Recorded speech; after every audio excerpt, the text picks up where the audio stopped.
Bienvenidas estudiantes de grado octavo a la videoclase del día de hoy. Las invito para que hagamos una breve oración.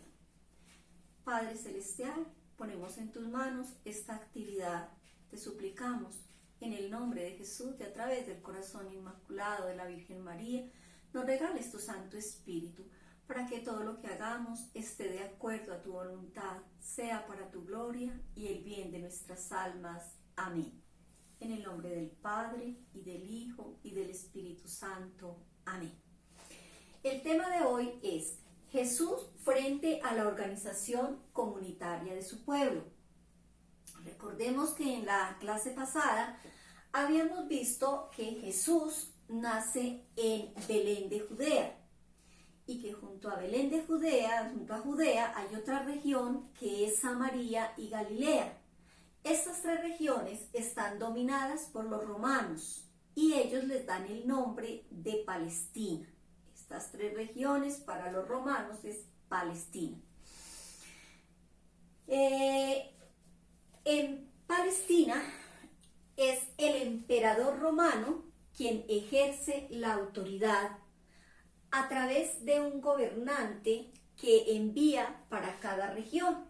Cuando Jesús nace, el emperador romano es Augusto y cuando muere es Tiberio.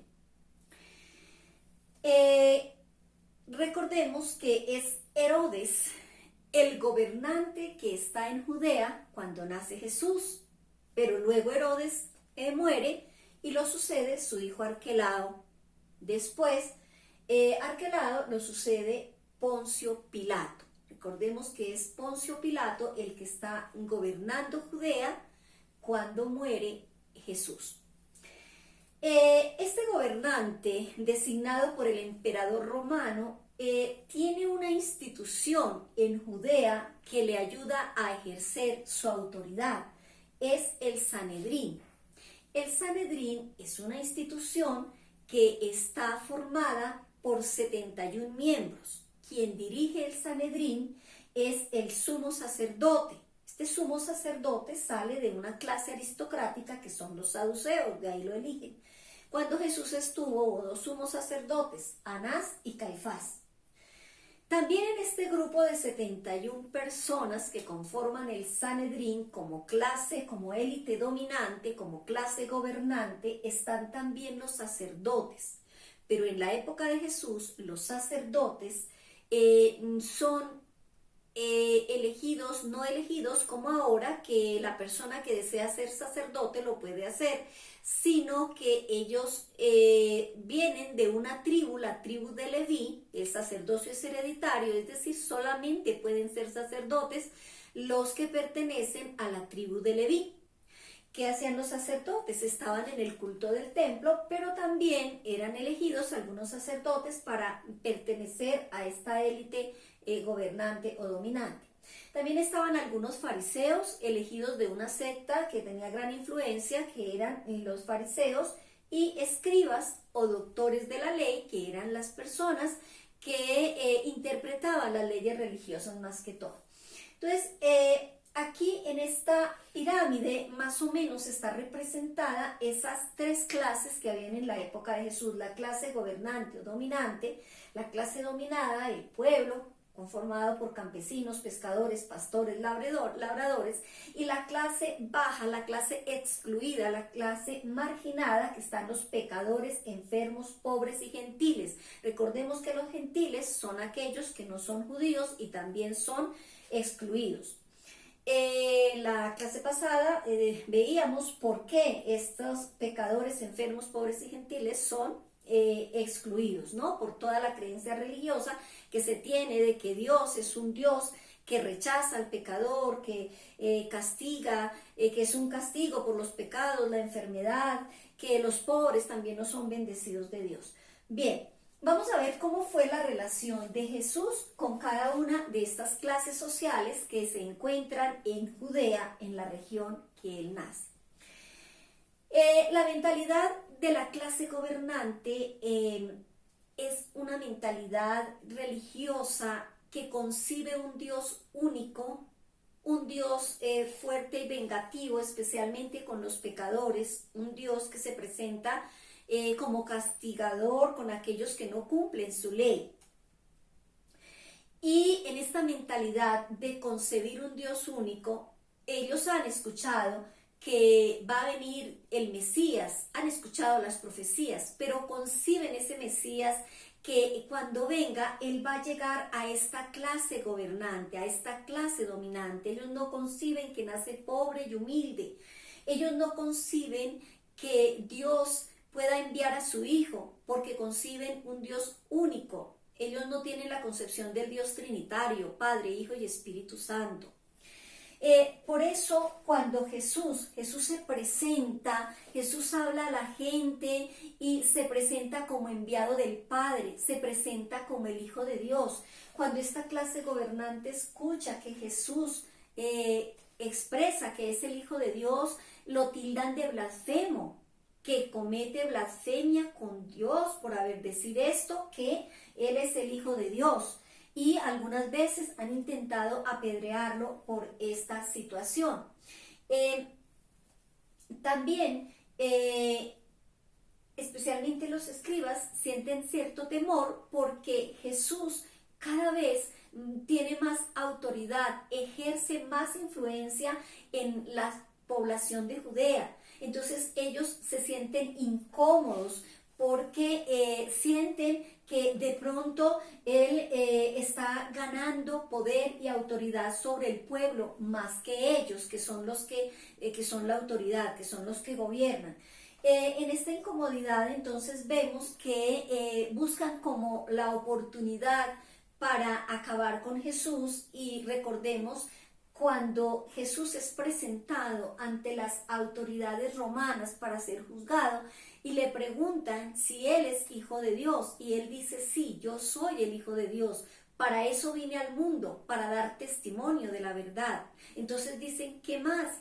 Es reo de muerte, debemos crucificarlo, porque eso es una gran blasfemia, decir que él es Hijo de Dios.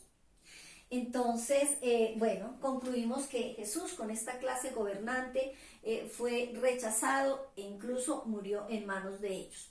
Luego viene la clase media y la clase baja o la clase excluida, que Jesús interactuó mucho más con estas dos clases. De hecho, de esta clase media es donde él elige algunas personas para que lo acompañen en su ministerio, para que sean testigos de sus milagros, de su predicación, para que estén con él. Son los apóstoles. Él los llama, él los invita a seguirlo.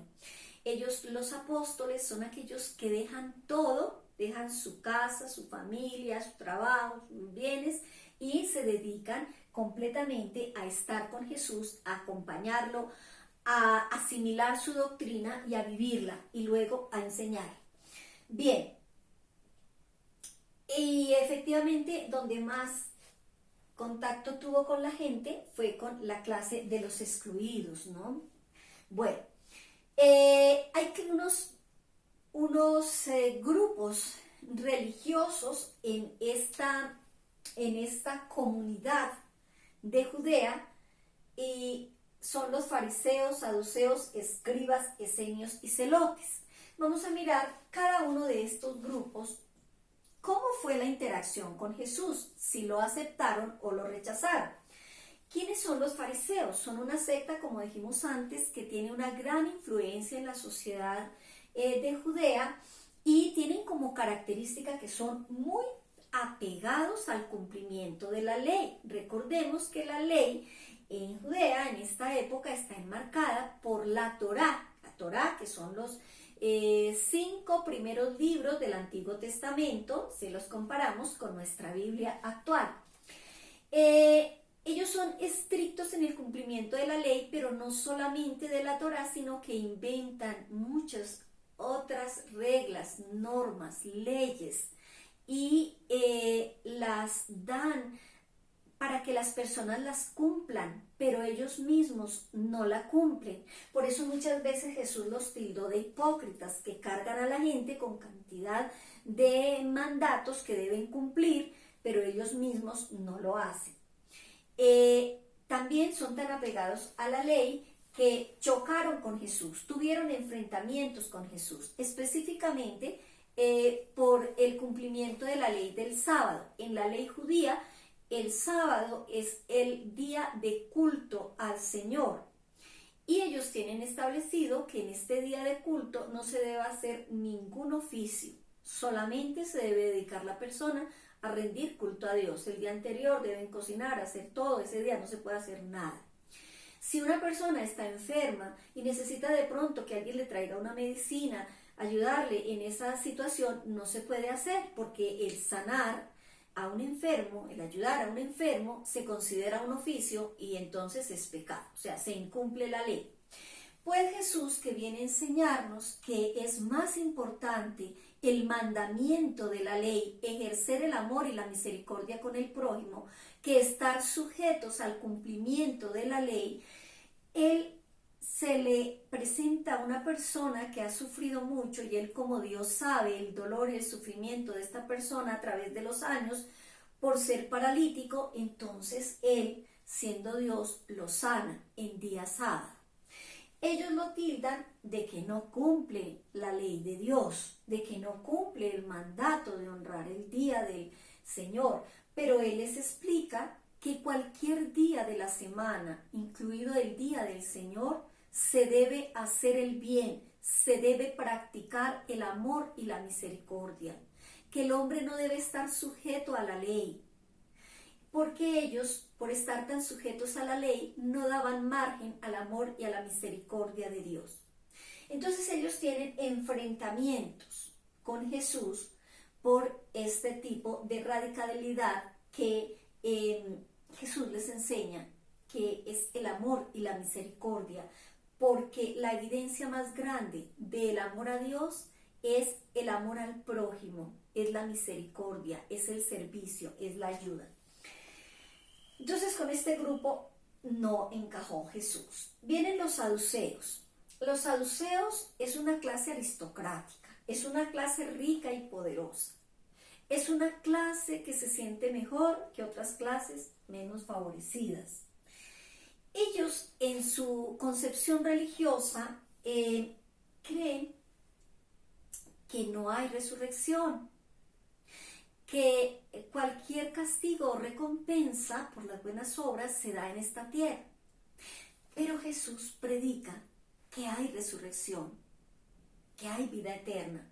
Pero no solo lo predica, con su testimonio resucita su amigo Lázaro, resucita la suegra de Pedro, él mismo resucita. Entonces hay un choque con la creencia religiosa de los saduceos y tampoco lo aceptan. Los escribas o maestros de la ley o doctores de la ley son aquellas personas que son doctos en interpretar las leyes religiosas, que determinan castigos para quien incumple las leyes, como ser apedreada una mujer por cometer adulterio. Pero ellos practican, ejercen esa ley, interpretan las leyes dando margen a la injusticia, dando margen a la dureza de corazón. De hecho, despiadadamente apedrean a una mujer por el adulterio, pero no se dan cuenta que están incumpliendo un mandamiento mayor, como es el de no matar. Entonces Jesús muchas veces trata de aclararles y enseñarles, pero ellos, en su arrogancia, en su orgullo, sienten más bien miedo que Jesús les quite ese poder que ellos tienen de ser la autoridad religiosa prevaleciente en Judea. Entonces con los escribas tampoco. Los esenios. ¿Quiénes son los esenios? Los esenios son un grupo que tiene como característica que se aísla de la sociedad judía. Se aísla porque ellos tienen la creencia que la mejor forma de agradar a Dios es siendo puros en todo, en mente, pensamiento, exteriormente. Entonces ellos tienen la convicción que si se juntan de pronto con el resto de la sociedad y especialmente con pecadores, enfermos, pobres y los gentiles, se contaminan. Por lo tanto, ellos viven aislados y observan que Jesús, siendo el Mesías, anda precisamente mezclado con este grupo de personas que según ellos contaminan, impiden que sean puros. Entonces por eso ellos no creen plenamente en Jesús. Viene otro grupo que son los celotes. Los celotes, en su concepción religiosa, también son muy dados a tener presente la Torá, las leyes de Dios, pero asimismo rechazan las leyes de los hombres. Especialmente ellos se declaran enemigos de los romanos. Ellos no están de acuerdo con la autoridad romana, ni con pagar los impuestos, todas estas cosas. Son un grupo muy en contra de las autoridades de los hombres, especialmente de los romanos. Ellos en Jesús ven, o sea, el Mesías que ellos esperan es un Mesías que venga a liberarlos especialmente del yugo de los romanos, que venga a acabar con los romanos y a restablecer la autoridad solamente de los judíos. Inicialmente ven que Jesús, con su poder de hacer milagros, con su predicación, ellos sienten una gran alegría de que Él es Dios y piensan que ese poder que el Señor manifiesta también lo puede utilizar para acabar con los romanos. Pero entonces, ¿qué pasa cuando Jesús anuncia que Él va a morir en manos de las autoridades romanas? Ellos se sienten frustrados, ellos se sienten desconsolados porque sienten que ese no es el Mesías que ellos querían. Ellos querían un Mesías que viniera a acabar con los romanos. Entonces, con los celotes tampoco lo aceptaron plenamente. Bueno, habíamos hablado que Jesús llama a unas personas a que lo sigan, que son los apóstoles. Pero de estos grupos, de todos estos grupos, personas que militan en estos grupos, muchas personas que escuchan a Jesús, que ven su testimonio de amor y de justicia, deciden dejar estos grupos y deciden hacerse discípulos de Jesús. Entonces, muchas personas deciden hacerse discípulos de Jesús.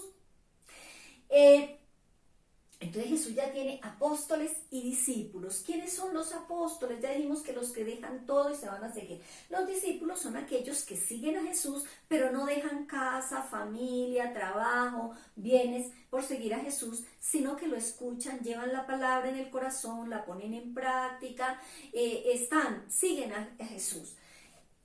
Los apóstoles también son discípulos, ¿no? Pero los discípulos no alcanzan a ese grado de entrega del apóstol. Tanto apóstoles como discípulos, con este grupo de personas que lo siguen, Jesús forma una nueva comunidad.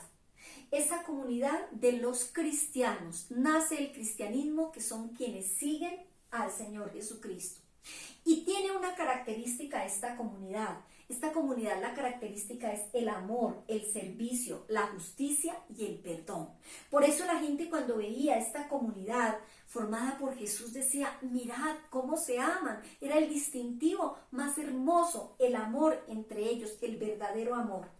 Pero bueno, Jesús ha anunciado que muere, que tiene que ir al Padre, que es necesario que Él vaya al Padre para apartar un lugar para cada uno de ellos y de nosotros, y también para enviar el Espíritu Santo. Él ha hecho esa promesa, que Él va a morir, va a resucitar al tercer día, pero que va a enviar el Espíritu Santo.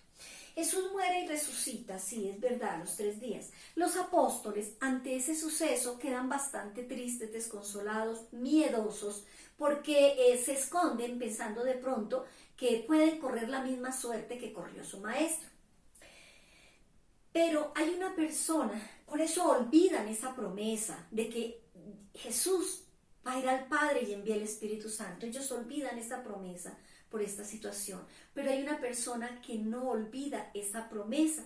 Esa persona es la Santísima Virgen María, porque ella ya ha tenido la experiencia del Espíritu Santo. Entonces ella ve que la necesidad urgente es que llegue el Espíritu Santo a estos apóstoles, lo llene de fortaleza, lo llene de ánimo, lo llene de entendimiento. Sigan, porque si no, esta comunidad está opacada, está cayendo. Entonces la Santísima Virgen María convoca a los apóstoles a un lugar en Jerusalén que se denomina el cenáculo. Allí, en este lugar que se denomina el cenáculo, se reúnen a orar, a pedir el Espíritu Santo, y efectivamente un día llega el Espíritu Santo que ese día se denomina el día de Pentecostés. Cuando llega el Espíritu Santo, quema con su divino fuego esa cobardía, ese miedo que tenían los apóstoles, esa tristeza. Llega el entendimiento y comienzan a entender las Escrituras, comienzan a tener dones para sanar, para liberar, para predicar, y se deciden ir a fortalecer esta comunidad que formó Jesús. Comienzan a fortalecerla, comienzan a traer muchas más personas, comienzan a bautizar en el nombre de Jesús y traen muchas personas a este grupo. Es así como nace la iglesia, esta comunidad que formó nuestro Señor Jesucristo, que se llama la iglesia, que precisamente en el siguiente periodo vamos a detenernos un poco en esta institución fundada por Jesús que se llama la iglesia. Muchas gracias, niñas, por haber escuchado la clase. Dios las bendiga.